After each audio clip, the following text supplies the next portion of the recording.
सत्वानुरूपा सर्वस्य श्रद्धा भवति भारत, श्रद्धा मयोयम पुरुषो यो यच्छद्र स एव स। गीता के इसी स्लोगन को गुरु कृपा के लाडले ने सात्व कर दिखाया है, क्योंकि इसका मानना है कि मनुष्य का विश्वास तथा संकल्प जब दृढ़ होता है तो फर्क नहीं पड़ता कि उसका संघर्ष तथा सफर कितना कठिन होगा। मेरे साथ है गुरु कृपा के कोहिनूर महेश कुमावत, जिसने नीट 2023 में 720 में से 705 मार्क्स हासिल किए हैं। बेटा आप है महेश कुमावत और आपने नीट 2023 में ऑल इंडिया 125 रैंक हासिल की है। बेटा आप एक ड्रॉपर बच्चे थे और एक ड्रॉपर के लिए इतना बड़ा स्कोर करना बहुत बड़ी बात होती है, क्योंकि जनरली एक ड्रॉपर बच्चा इतनी अच्छी रैंक हासिल नहीं करता है, लेकिन आपने ये कर दिखाया है। तो इसके पीछे की क्या स्ट्रेटेजी थी जिसकी वजह से आपका इतना बड़ा स्कोर अचीव हुआ? मेरी स्ट्रेटेजी केवल एक लाइन की थी, मुझे केवल प्रोसेस पे काम करना था, रिजल्ट अपने आप आ जाएगा। जो टारगेट हमें मिल रहा है पूरा साल का टारगेट है अपना, लेकिन उसको छोटे छोटे टुकड़ों में डिवाइड करने की अपनी कैपेसिटी होनी चाहिए। सही बात है। जो अपनी कोचिंग अपन को प्रोवाइड करे, लेकिन वो 15 दिन का जो टारगेट है अपना छोटा टास्क, उसको अगर हम पूरे अच्छे से करेंगे तो वो छोटे छोटे टारगेट मिलके एक दिन आपको बड़ा रिजल्ट दे जाएंगे। सही बात है। जो प्रोसेस पे काम करेगा रिजल्ट अपने आप बन जाएगा। बहुत अच्छी बात है बेटा। तो महेश ने कितना शानदार मैसेज दिया है ड्रॉपर बच्चों के लिए कि आप रिजल्ट के बारे में बिल्कुल मत सोचो। आप पहले से तय मत करो कि आपका क्या स्कोर आएगा, आपको कितनी कैसे मेहनत करनी है। आप छोटे छोटे जो टारगेट मिल रहे हैं उन पे प्रोसेस पे काम करो। अगर आप प्रोसेस पे काम करोगे तो आपका रिजल्ट शानदार ही रहने वाला है। बहुत अच्छी बात बोली बेटा।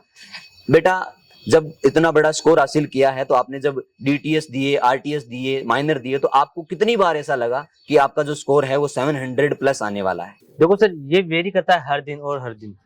होता क्या है कि जब आप अच्छे से मेहनत करते हो ना, उस दिन आपको लगता है कि मैं तो इस बार 700 प्लस फोड़ जाऊंगा, लेकिन जिस दिन आप खुद से ही बेईमानी कर लेते हो ना, तब आपको ये लगने लगेगा कि मेरा तो सिलेक्शन भी नहीं होगा। सही बात है। कहने का मतलब जो है आपके इस सफर में उतार चढ़ाव आते रहेंगे। कभी आपका स्कोर बहुत अच्छा रहेगा, लेकिन कभी आपका स्कोर जो है वो डाउन भी होगा। आप मेहनत करोगे तो भी कई बार स्कोर डाउन रह सकता है। कई बार आप खुद ही जो थोड़ा बहुत जो है आलस डिले कर देते हो, उसकी वजह से स्कोर डाउन हो जाता है। तो जब आपका स्कोर डाउन आएगा तब आपको लगेगा कि वो क्या पता मेरा सिलेक्शन होगा या नहीं होगा। और कभी आपका स्कोर बहुत अच्छा आएगा तो आपको लगेगा मैं फोड़ दूंगा। लेकिन आपको बिल्कुल भी इन चीजों के बारे में सोचना नहीं होता है। आप सिर्फ और सिर्फ ज्यादा से ज्यादा कोशिश करो कि काम को डिले ना करो। आप डेली का काम डेली करो और कंसिस्टेंसी जो है उसको मेंटेन करो। आपका स्कोर जो है अपने आप अच्छा आएगा। तो बेटा सबसे पहले तो मैं आपसे ये पूछना चाहूंगा कि आपने आफ्टर 12th जो है जीसीए में आने का जो डिसीजन लिया वो आपको किसने सजेस्ट किया? सर ये जर्नी मैं आपको स्टार्टिंग से बताता हूँ। इसमें हुआ क्या, मैंने 12th की, तब मैंने देखा कि मेरे पास क्या क्या स्कोप है। मैंने बी फार्मा, नर्सिंग के सारे स्कोप देखे, लेकिन मुझे उसमें से बेस्ट लगा नीट, मतलब डॉक्टर बनना। ये मुझे बहुत अच्छा लगा, इसलिए मैंने नीट की प्रिपरेशन शुरू की। फिर उस समय क्या लॉकडाउन चल रहा था, लॉकडाउन की वजह से मैंने कोचिंग क्लासेस ज्वाइन की नहीं, मैंने सेल्फ स्टडी नहीं सोची, और मैं 21 का एग्जाम भी दिया था। तो उसमें मेरे बहुत कम मार्क्स रहे थे, तो 300 के लगभग मार्क्स रहे थे। तो फिर मेरे यहाँ ताऊ जी है, कंपाउंडर के काम करते हैं, उनसे पूछा तो उन्होंने बोला देखो ऑनलाइन इसमें नहीं हो सकता, नीट बहुत संघर्ष मांगती है, तो इसे ऑनलाइन तो नहीं हो सकता। तो मैंने 22 के लिए एग्जाम के लिए प्रिपरेशन करने के लिए कोचिंग खोजनी शुरू की। उन्होंने ही मुझे बताया कि देखो यहाँ पर बहुत सारी कोचिंग है, लेकिन जो गुरु कृपा कोचिंग है जिसमें मेरे भी बच्चे पढ़ते हैं, उन्होंने बोला कि मेरे भी इसमें बच्चे पढ़ते हैं। और मैंने भी पूरा चेक किया था, पूरा ओल्ड रिजल्ट देखे वगैरह करके, और मुझे बहुत अच्छी लगी। तो मैंने इसी से ही अपनी कोचिंग करना शुरू की। 22 में मैंने शुरू करते ही मेरा हुआ क्या कि मैंने जैसे अक्टूबर से शुरू हुआ था मेरा बैच, 15 अक्टूबर को शुरू हुआ था। 15 अक्टूबर से लेके 1 नवंबर तक बैच चला था, 15 दिन का बैच चला, और उसके बाद में छुट्टी आ गई थी दीपावली की। तो फिर 7 दिन की अगर दीपावली की छुट्टी पूरी हुई, उसी समय मेरे को डेंगू हो गया, और 7 से 8 दिन मेरे डेंगू में चले गए। मतलब शुरू करते ही, सेशन शुरू होते ही मेरा बैकलॉग आ गया। फिर भी मैंने बहुत पूरी 3 सेशन कोशिश की, और एट लास्ट हुआ ये कि थोड़ा पेपर वीक होने की वजह से मेरा सिलेक्शन नहीं हुआ।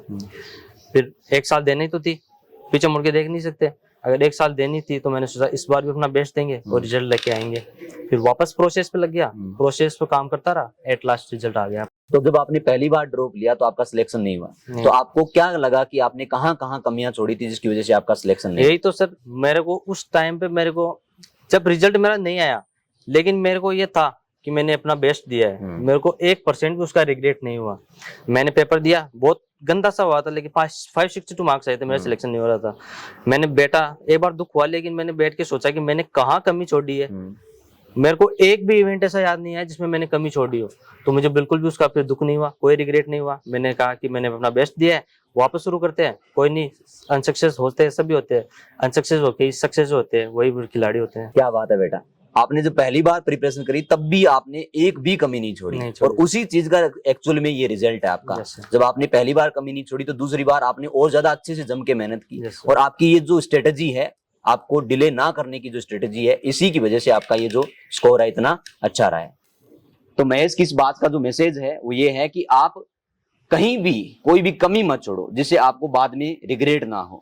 नेक्स्ट बात जो मेरे दिमाग में आ रही है वो ये है कि बहुत सारे ऐसे ड्रॉपर बच्चे होते हैं, क्योंकि इसमें बहुत फास्ट रन करना होता है, बीच में गिव अप नहीं कर सकते, तो बहुत सारे बच्चे मिड सेशन में या फिर सेशन के एंड में जो है वो गिव अप कर देते हैं। पूरे साल बहुत अच्छी मेहनत करते हैं, या तो सेशन के एंड में या मिड में जो है वो गिव अप कर देते हैं। तो उन बच्चों के लिए आप क्या मैसेज देना चाहोगे? देखो सर, अगर मेरा ये मानना था कि अगर मैं हारूंगा तो केवल मेरी ही गलती की वजह से, और जीतूंगा तो मेरी ही मेहनत की वजह से। कोई भी ऐसा नहीं है जो मुझे हरा सकता है, जब तक कि मेरे एफर्ट में दम है कोई मुझे नहीं हरा सकता। और होता क्या है कि बच्चे हार मान लेते हैं बीच सेशन में, क्यों मान लेते हैं? क्योंकि वो एफर्ट कम करते हैं और फिर रिजल्ट की सोचते हैं, तो उनमें स्ट्रेस आता है और फिर वो गिव अप कर देते हैं। क्या मस्त बात कही है महेश ने कि अगर आप हारोगे तो आप खुद की गलती की वजह से, और अगर आप जीतोगे तो भी आप खुद की मेहनत की वजह से। इसलिए खूब मेहनत करो, मन लगा के मेहनत करो, ताकि आप 100% सक्सेस हो। इसके अलावा बेटा ऐसे बहुत सारे बच्चे होते हैं जो बहुत ज्यादा फ्लक्चुएट करते हैं, कभी वो अपने आप को बहुत मोटिवेटेड फील करते हैं और कभी अपने आप को बहुत लो फील करते हैं। तो ऐसे बच्चों के लिए आप क्या मैसेज देना चाहोगे? देखो सर, कुछ बच्चे होते हैं, मतलब अगर आपके मार्क्स कम आ रहे हैं तो आप डिमोटिवेट हो जाओगे, ऐसा नहीं होना चाहिए ना आपको।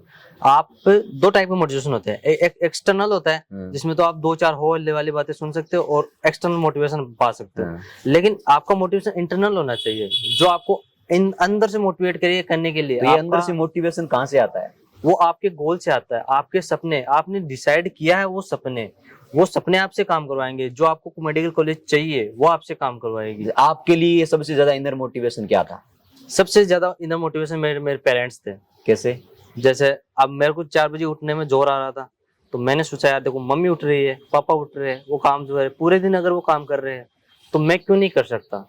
ये सोच सोच के आप झूठ बोल सकते हैं अपने आप से, लेकिन एक बात समझा देना, कभी अपने आप से झूठ मत बोलना। आप किसी से भी झूठ बोल सकते हो, अपने आप से झूठ मत बोलना। आप क्या करते हो, अपनी मेहनत न करके आप खुद को ही दिलासा देते रहते हैं, ये आपके लिए नहीं होना चाहिए। आप हमेशा मेहनत करो, क्योंकि देखो सर, होता क्या है कि सक्सेस जो है ना वो सेक्रीफाइस मांगती है, और दुनिया सक्सेस को ही सैल्यूट करती है। आपको सेक्रीफाइस करना ही पड़ेगा, आपको उन सब चीजों को सेक्रीफाइस करना पड़ेगा जो आपको इस आपके राह से डिस्ट्रैक्ट कर रहे हैं। आपको मोबाइल फोन वगैरह है, उन चीजों से अवॉइड करना पड़ेगा जो आपको अपने राह पर चलने के लिए डिस्ट्रैक्ट कर रही है। आपको इंटरेस्ट उन चीजों में क्रिएट करना पड़ेगा जो आपको सक्सेस की राह पे ले चले। जैसे आपको कई लोग बच्चे कहते हैं कि मुझे इस सब्जेक्ट में इंटरेस्ट नहीं आ रहा, तो लेकिन आपको इंटरेस्ट क्रिएट करना पड़ेगा उसमें, क्योंकि इंटरेस्ट अगर आप क्रिएट नहीं करोगे तो आप अपने राह से भटक रहे हो। ऑब्वियस सी बात है। क्या मैच्योरिटी वाली बात कही है महेश ने कि अगर आपको सक्सेस होना है तो आपको मैच्योरिटी दिखानी ही पड़ेगी। आपको अगर इंटरेस्ट नहीं है तो इंटरेस्ट डेवलप करना पड़ेगा, आपको जी जान से मेहनत करनी पड़ेगी। जैसे कि महेश के लिए सबसे तगड़ा इनर मोटिवेशन था कि उनके पेरेंट्स, कि जब मेरे पेरेंट्स मेरे लिए सुबह 4 बजे उठ के पूरे दिन मेहनत कर सकते हैं तो मैं क्यों नहीं कर सकता। ये बहुत अच्छी बात लगी बेटा। इसके अलावा आप ड्रॉपर्स बच्चों के लिए क्या मैसेज देना चाहोगे?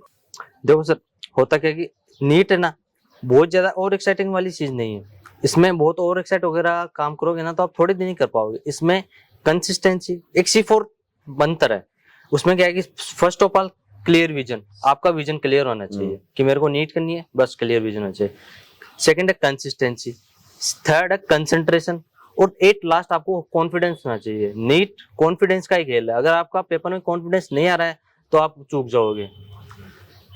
महेश के कहने का मतलब है कि अगर आप C4 मेथड को फॉलो करते हो, क्लियर विजन होना जरूरी है, आपका कंसंट्रेशन बहुत अच्छा होना जरूरी है, आपकी कंसिस्टेंसी बहुत अच्छी होनी जरूरी है, और इसके अलावा आपका कॉन्फिडेंस, क्योंकि नीट जो है वो कॉन्फिडेंस का खेल है।